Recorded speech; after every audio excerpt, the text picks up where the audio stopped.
জয়কে ফলো করে আড়াল থেকে মীরার মাকে দেখে মীরার আসল পরিচয় জেনে গেল রূপা। হ্যাঁ বন্ধুরা, আমরা এমনটাই দেখতে পাবো অনুরাগের ছোঁয়া ধারাবাহিকের আগামী পর্বগুলোতে। বিস্তারিত জানতে আমাদের চ্যানেলটি সাবস্ক্রাইব করে ভিডিওটি না টেনে শেষ পর্যন্ত দেখতে থাকুন। পাওনাদাররা রেস্টুরেন্টে এসে ভাঙচুর করতে থাকে এবং রেস্টুরেন্ট বন্ধ করে দিতে চায়। দীপা শুনে অবাক হয়ে যায় এবং বুঝতে পারে যে জয় ঠিকমতো টাকা পরিশোধ করেনি, আর এইসব টাকাগুলো জয় নিয়েছে। তবে এইসব টাকা দায় দীপার উপরেই চাপিয়ে দেয় উর্মি দীপাকে বলে, তুই তো আশ্রমে 10 লাখ টাকা দিয়ে এলি, এজন্যই বোধহয় পাওনাদার আমাদের পেছনে ঘুরছে। তবে দীপা উর্মিকে স্পষ্ট করে বুঝিয়ে দেয় যে সে যে 10 লাখ টাকা আশ্রমে দিয়েছে তার জন্য পাওনাদার টাকা চাইছে না, এটা জয়ের কাজ। জয় দীর্ঘদিন ধরে এই রেস্টুরেন্ট থেকে টাকা নিয়ে যাচ্ছে। জয় উল্টোপাল্টা কিছু করেছে বুঝতে পেরে দীপা বেরিয়ে পড়ে রেস্টুরেন্টে যাওয়ার জন্য। অন্যদিকে রূপা সবকিছুর জন্য নিজেকে দোষী মনে করে। সে আবারও সেনগুপ্ত বাড়ি থেকে পালিয়ে যাওয়ার জন্য বেরিয়ে পড়ে।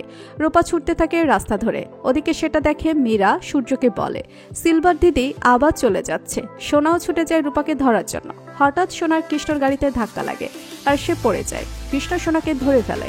কৃষ্ণকে দেখে সোনার বেশ ভালোই লাগে। সেখানে রূপা এসে হাজির হয়। সোনা রূপাকে বলে, পাকা মেয়ে, তুমি কোথায় চলে যাচ্ছিলে? আবার কেন চলে যাচ্ছিলে? কৃষ্ণ রূপাকে বলে, আপনার মা এতগুলো টাকা দেনা হয়ে গেছে, আপনাদের রেস্টুরেন্টকে ঘুরে দাঁড় করাতে হবে। আপনি এখন আপনার মায়ের থেকে পালিয়ে যাচ্ছেন? না, রাইট, আপনার তো আপনার মায়ের পাশে থাকা উচিত। এই বলে রেস্টুরেন্টে যাওয়ার জন্য সোনা, রূপা এবং কৃষ্ণ বেরিয়ে পড়ে।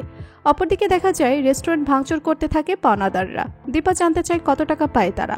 পাওনাদাররা জানায় 8,70,000 টাকা পায়। শুনেই দীপা চমকে যায় এবং বুঝতে পারে জয় তাহলে প্রতি মাসে তাদের টাকাটা দেয়নি, জয় নিজেই টাকা নিয়েছে।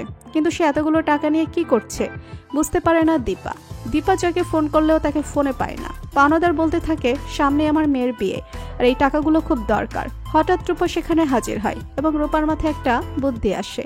রূপা পাওনাদারকে বলে, আপনার মেয়ের বিয়ের খাবার সব আমাদের রেস্টুরেন্ট থেকে যাবে, সে দায়িত্ব আমাদের, আর ওই টাকাটাই আপনি এখান থেকে কেটে দেবেন।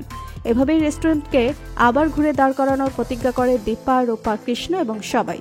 অপরদিকে দেখা যায় সূর্য তার মতো করে চেষ্টা করতে থাকে ব্যাংকে লোন নেওয়ার জন্য, কিন্তু সেটা পায় না। সূর্য সিদ্ধান্ত নেয় সে আবারও ডাক্তারি শুরু করবে। এরপরে বাড়িতে ফিরে আসে দীপা, সোনা, রূপা সবাই। তবে রূপা ভাবতে থাকে, কাকাই এতগুলো টাকা নিয়ে কি করলো? কাকাইকে তো ফোনেও পাওয়া যাচ্ছে না।